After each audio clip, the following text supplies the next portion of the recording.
This is the Mind Body Detox Podcast, where we discuss all things integrative health and wellness, interviewing folks from all over the world, sharing insights and wisdom for how to live a healthier life in mind, body, and spirit.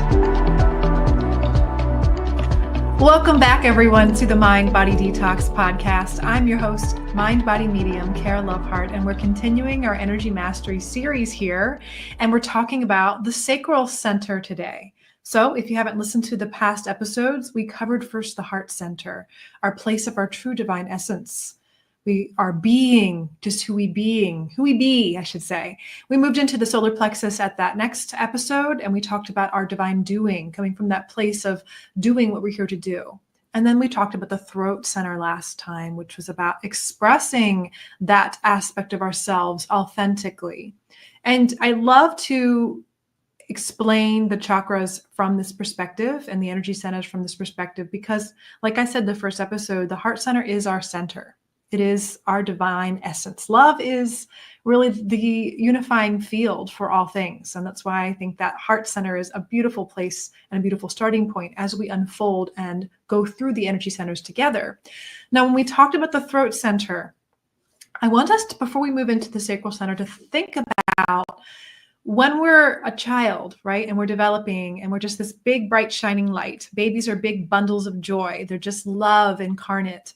And then when we're trying to learn how to express our needs and this divine doing, we have an action we grab for the bottle, we grab for our mother. We have these things that are just innate actions of just, I'm here to be in my presence and I'm doing these actions because it's what I need to do without ego, right? We're responding without ego, this divine doing of our nature.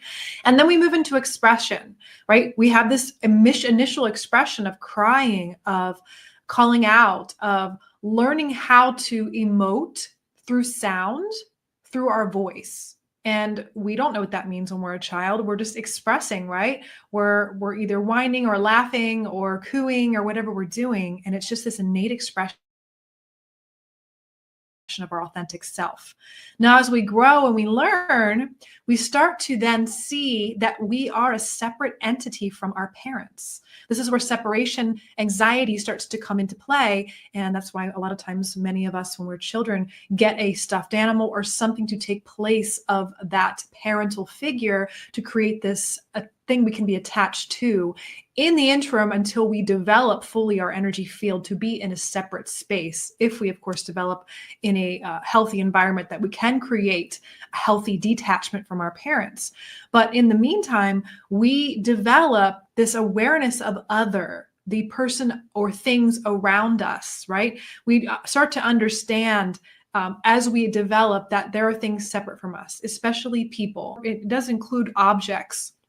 There's this thing called object permanence, where you can maybe take a ball and cover it up with like a pot or a pan or something, and then take the ball away or cover it up, and then the baby may think it's not there and it's gone away forever, right? Until we understand that it's like still there, we just can't see it, right? There is this sense of, where did it go? Oh my gosh. And we have such attachment to the things around us because we don't really know that we are in us, that we are a separate entity, an ego identity. We just are experiencing the world from this input mode. Everything is in our environment, light, sounds, everything, we're just inputting.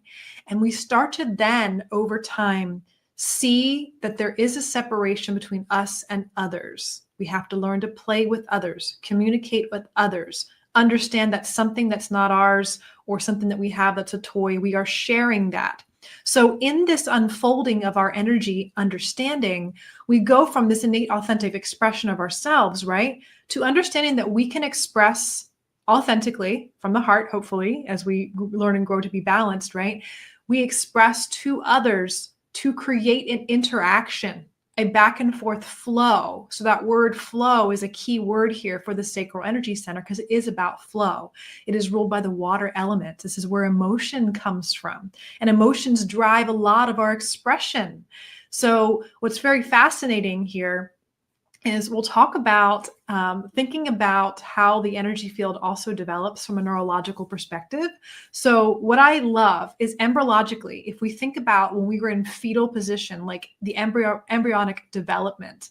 So the throat center, the throat chakra, we talked about that last week, which is the pharynx, and the sacral area, which is the pelvic region, they originate from a common group of cells in the neural crest. So when you were in utero, before you separated into that fetal where you have the head and you have your feet and it's separated, those two regions were one and the same. And these cells develop into various systems. So these include the parts of the nervous system, the pharynx, and the reproductive organs. So they were one and the same. The vagus nerve also connects the brainstem to the rest of the body, and it plays a very significant role in the throat region. That's why humming can activate the vagus nerve for downregulating the system, and the pelvic regions. So the connection between the throat center and the sacral center, as we unfold from this fetal position into this upright human being, they are still one and the same. And what's fascinating is we talk about the colors. We're talking about color theory here, that orange is generally the color associated with the sacral center. Orange, if you think about that color, it's light, it's playful, it's fun, it's vibrant, right? It is the embodiment of, psychologically for most of us, if it's not associated with some negative experience, the orange color, it's usually a general, universal color that relates to connection, to fun, to play, stimulation, and just the sensual nature of flow. And that is where generally the orange color is associated with that chakra color. But blue, on the other hand, which is associated with the throat center, is a complementary color to orange. So it's interesting that these two colors were one and the same. Just like when light comes down through the sun, right, for the sky, it is white or clear or whatever. And it's not till that light is passing through a prism that it breaks into its color spectrum. And so and think about this, I'm so nerding out on all this stuff because obviously you can't tell already, I'm very passionate about this topic, right? The development of the energy field. And of course, in energy mastery, we learned about where does it get distorted and how does that affect our manifestation in our world and our life and our realities, right? And of course, our physical health, right? So orange and blue, complementary colors. The throat center and the sacral center once were one embryologically, even from the nervous system development. So as we develop our throat center, we also talked about that it governs communication, self-expression, and truth. The sacral center is associated with creativity, sensuality, and emotional flow. And these energies are really intertwined because creativity and sensuality often will then need to be expressed, right? We need to have voice, art, movement, and we need to have these connections between these two flowing together in complementary colors, orange and blue, so that they are expressing themselves fully. And we talked about what happens when we don't fully express ourselves, when we push it down, when we repress. That's when we start to see issues and imbalances in this energy center of the sacral center. So when I work with people that have imbalances, we have a lot of different symptoms that can come up. But we want to think about the concept in general of flow, back and forth interaction with the concept of other. Other meaning an object, other could be money. That's why money is associated with the sacral center. It's associated with root center as well. We'll talk about that later, but that's more the structure and function of money. This is actually the flow where our relationship, our emotional relationship with money, our emotional relationship with others, our emotional relationship with objects. If we are attached to objects and we hoard things, we don't want to let them go.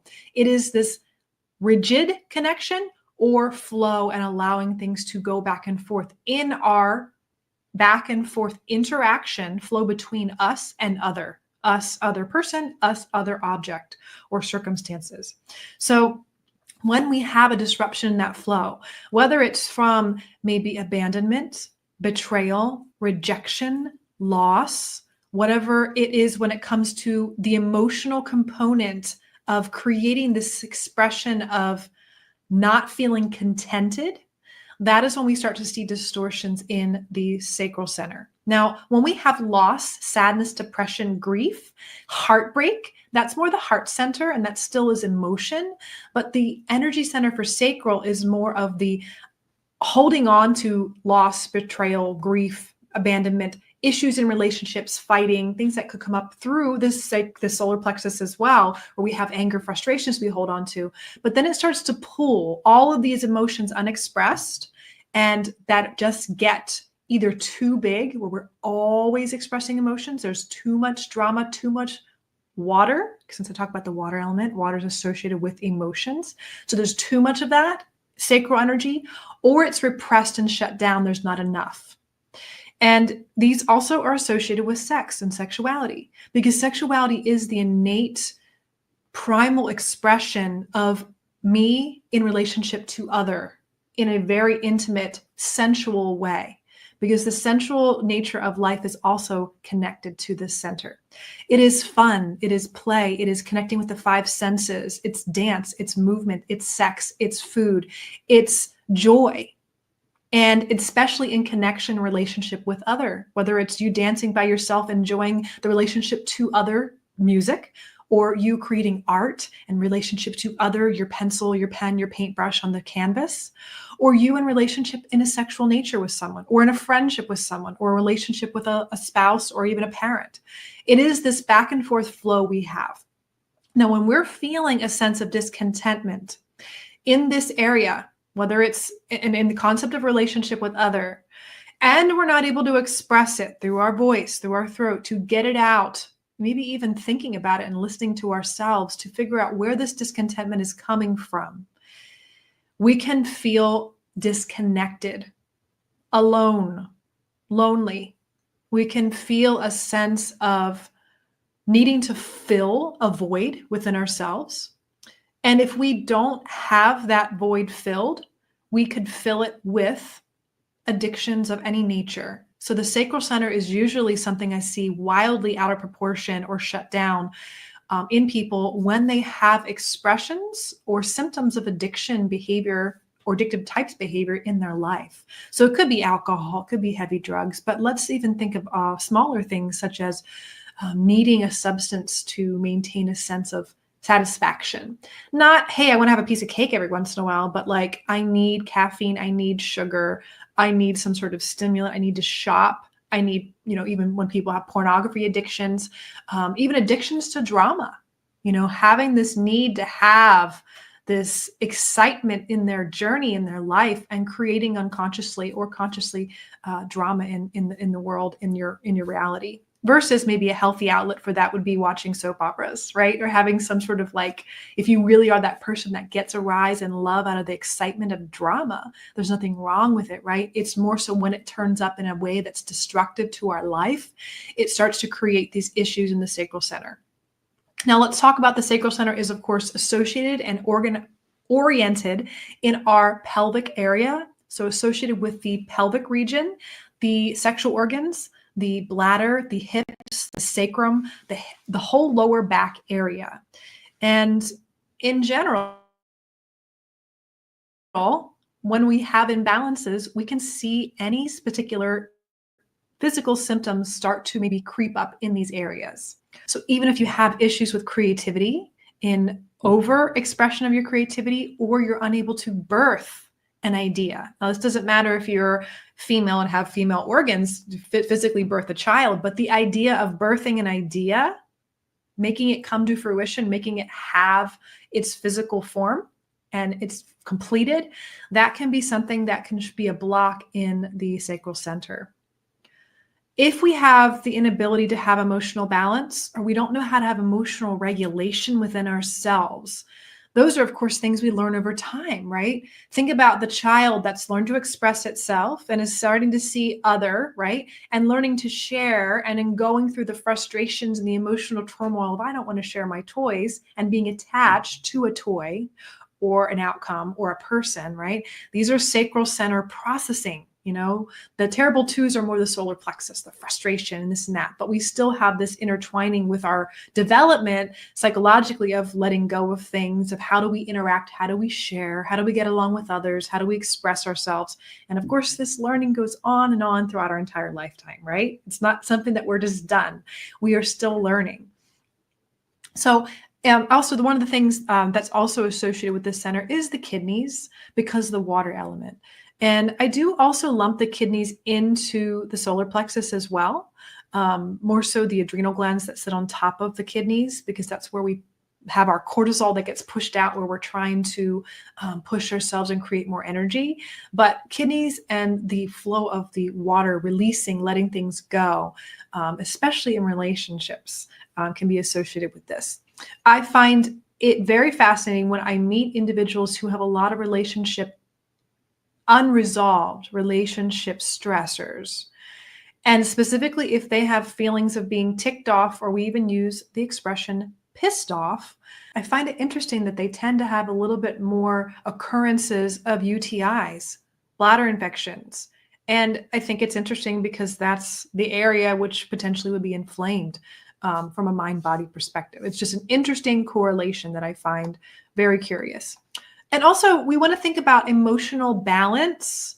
The hips the pelvic region is what holds and encases our, not only as women, our uterus and our area to create and give birth to life, to create, but also the emotional balance that's associated with this sacral center. The hips are what create balance for most of our entire body. Now, it starts, of course, from the feet up. If you have, a dropped arch on one of your feet, it's going to potentially create an entire structure the whole way up to your knees. One knee may be more locked, and then it creates this imbalance in the hips or the iliums, which are the hip bones, and that can create imbalances muscularly for the entire body, creating low back pain, hip pain. You may have one of your feet more rotated externally or outward and have more lower glute pain, or piriformis issues. And these are things that may not be something you would associate with the sacral center. It could be still something that is a repetitive movement, a way you do your job, the way you sit at your chair. But there are some unconscious things that also I noticed in personality types that have excess or repressed sacral energy and how they carry their body. So when we have this excess in sacral energy, we sometimes, if someone's very, very flowy, their individual personalities are a dancer, they like to move, they're very sexual in their expression. So think about this excess of sacral. These tend to be people who are performers, artists.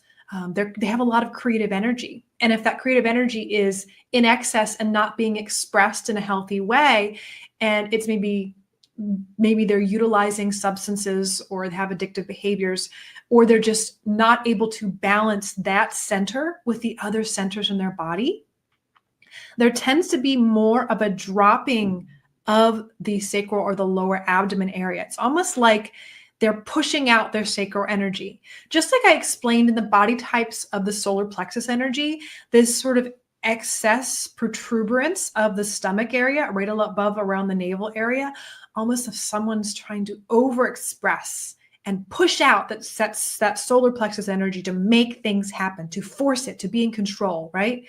With this one, it's not necessarily to be in control, but it's actually more to be in flow, because there's maybe a dislike of authority or structures or rigidity. There could be too much flow. I'm not fun with, or someone having an issue with authority figures. So they tend to be the flowy people that are never on time and don't have the ability to follow rules, or they don't like following rules, right? And so when you see an overexpression of that, we can see a dumping of that sacral energy, the way that the hips and the iliums are torqued. And I can see in just the body expression, there is a lot more fluidity to the hips, which is great, especially if you're a dancer, right? But it's always about balance. It's about, are we having too much rigidity here in the physical body, the physical form, and in the energy structures, or too much fluidity in the structures in the form?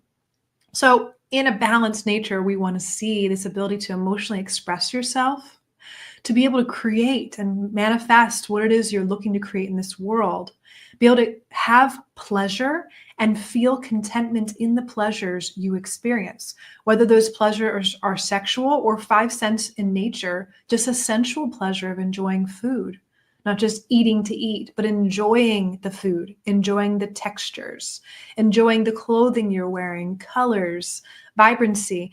The other thing I think that's really important is if you're looking to create a balance in the center, the key to this space is unapologetically in your heart space led, having fun, playing, and creating in a space of no time.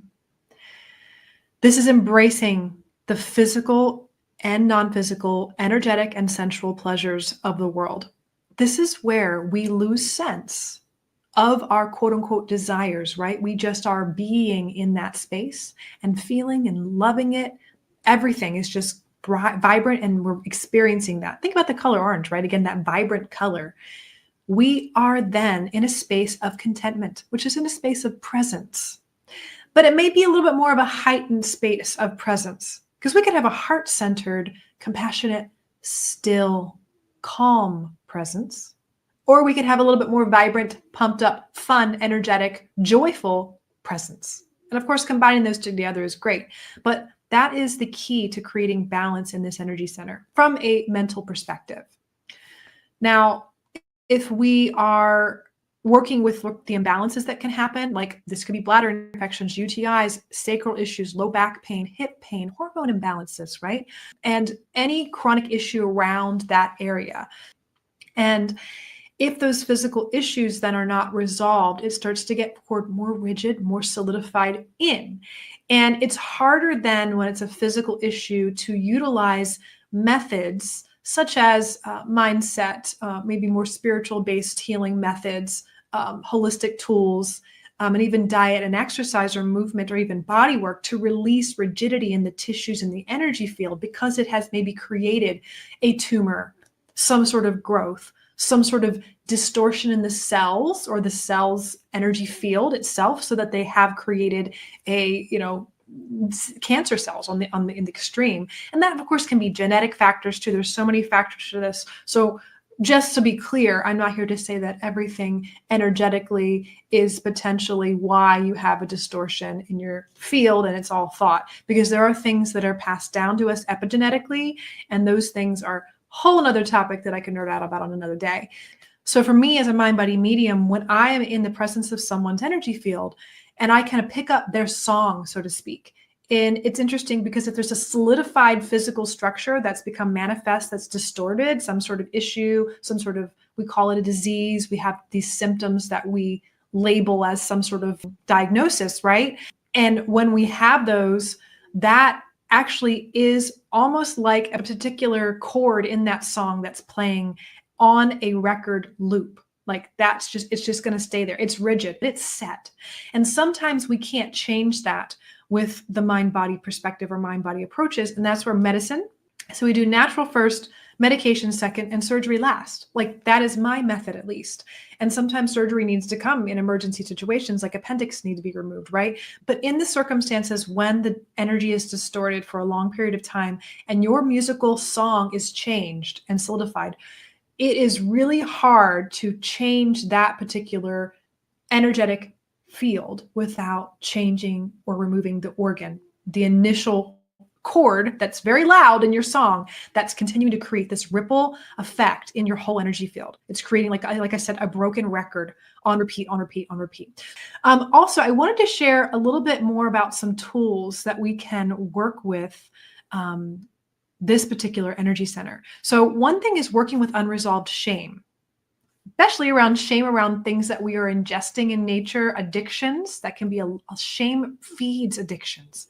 It really does. If someone's going through a recovery program and there's shame around it, they're shamed by their family, it just is a repeating cycle. It creates and perpetuates that cycle, especially for sacral related imbalances, if that's the root of where their addictions are coming from. Any, of course, hormone imbalances that need to be addressed through diet, anything that needs to be addressed through organ removal or other things that they can work with. Exercise can be supportive for that. Sugar and alcohol can disrupt hormones, so that can also affect sexual health.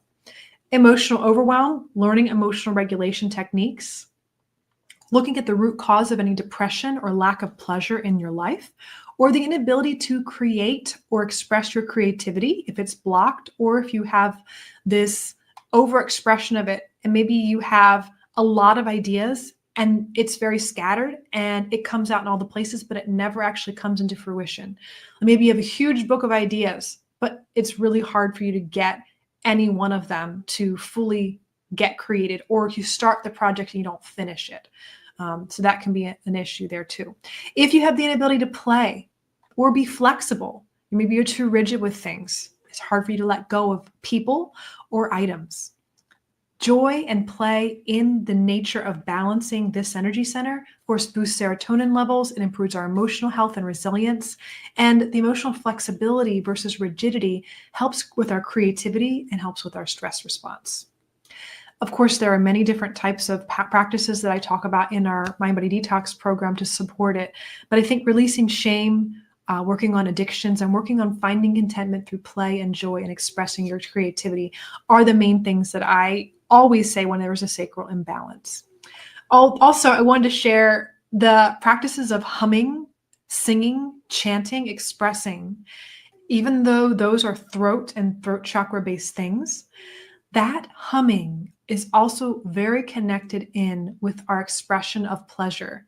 When we eat something delicious, and if we're really vocal and able to let that sacral energy come out, we might ooh or ah or that's so good. The expression with our voice of how we're feeling and letting that come out. So vocal toning, singing. This is why singing and song can be a really cathartic experience, especially for people who are shut down in the sacral energy centers. I have friends in my life that are opposite. Instead of they're dropping their sacral energy in the physical structure of how they hold their body, they hold their sacral energy in, and they're really tight in their hips and low back and rigid. And there's almost like a protective shield around that sacral energy. And they don't really express or emote. They are not the best at that. Some of these people I know in my life. And when they get out their emotions, it's through a cathartic experience of singing or expression of some sort when it comes to art. And so it's okay if you're not someone that's very expressive or vocal in verbalizing your thoughts or emotions. You maybe not be a journaler, right? But if you can express it through art, maybe you don't have words to put to your emotion, you can express it through song, through chanting, through singing.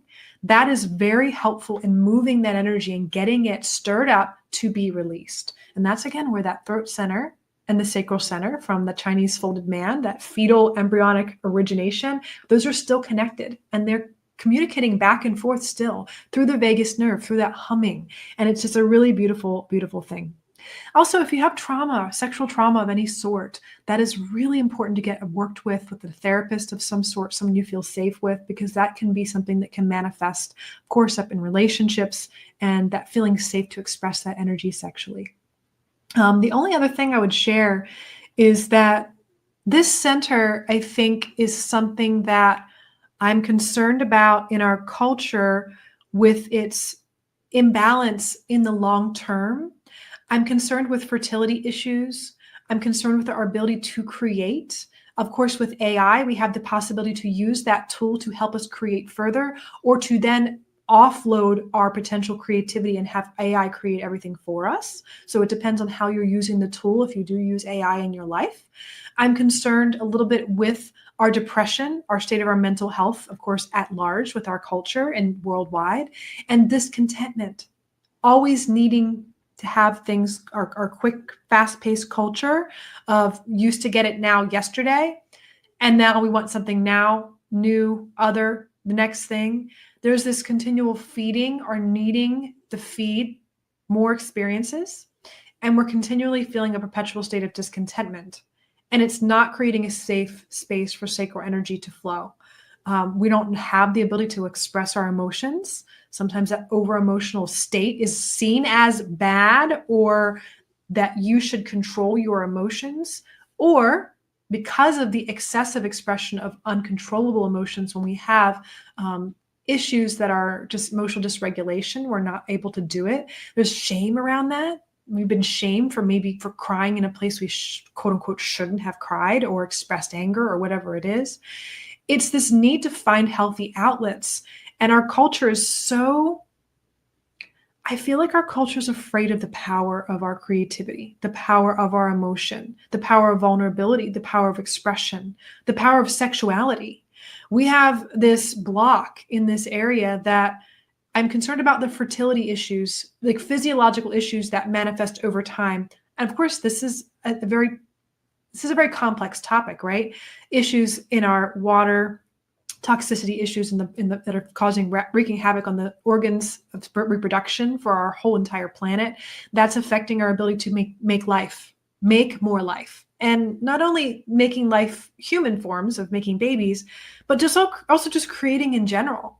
We have, a lot of us are consuming content, but where are we creating in our lives? Are we someone that just consumes the creative content of all the other creators out there, or movies we watch, or books we read? It's fine to do that, but do we have an outlet for creating ourselves?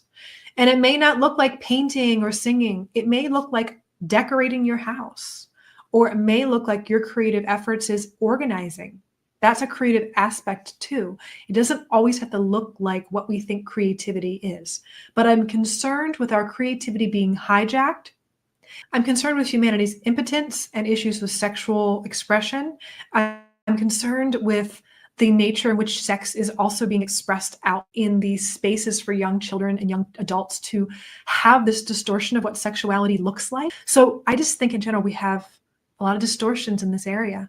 And I would love to see healthy sexual expression, healthy emotional expression, healthy play, our ability to express ourselves, our ability to have contentment and joy in experiencing the five senses and the pleasures of life, and the ability to have relationships that can be a back and forth, us and the other, and ability to communicate those expressions to the loved ones around us, and work with not having to hold on to betrayals and resentments and these things that disconnect us, and do this othering, us over there, us versus them stuff. That's more into the physicality, root chakra, which we'll talk about soon when we have this warring of people and different tribes, right? That's a little bit more of that particular essence and archetype of the energy centers. But I still am concerned. And I also have great hope. I have great hope for this information and all the information for the amazing creators out there that are continuing to make content and inform people about the nature of their multidimensional self, the nature of the energy field, and connecting it to the mind and body, especially for those out there that still are a little bit not understanding how it connects to the physical reality and looking at this as if it's just a woo-woo topic, because there is, in my experience of this work, knowing as a medium the things that I have experienced and seen and could not have known. And of course, me being very science loving and science based, going, how the heck do I know that? How is it that way? And studying and wanting to find research to support what I experience. And every day I find new things. Something recently I learned, and I'm going to, of course, get some more details on this to share with you guys, specific hormones that we can smell from the olfactory nerve that we can pick up in an environment after a group or a certain person has been in that environment, that are very subliminal, that we can pick up another way, that we can prove that empathy or empathic abilities exist, because it's not just us feeling the energy and the emotion or picking up body language, right? There is actual hormones and neurochemical, or hormones and biochemical signals that we're receiving on some capacity. And I just think for me, as I reverse engineer all of the information that I have as a mind body medium, to try to figure out with my fun, loving research scientific friends, how can we explain and give the references to understand how this stuff is so important. And it comes down to energy, it comes down to biophotons and light as a form of communication between what is that we cannot see, and how it manifests in the physical form, and how when we understand these things, and we can relate to them and we can learn with them and have self-awareness, we can then use these tools and awareness of how the nature of this reality works to create our own or recreate our own reality and co-create it together for a better world. And of course, and that's what I'm here for. Speaking of creativity, here to help create and help us manifest and learn how to do so.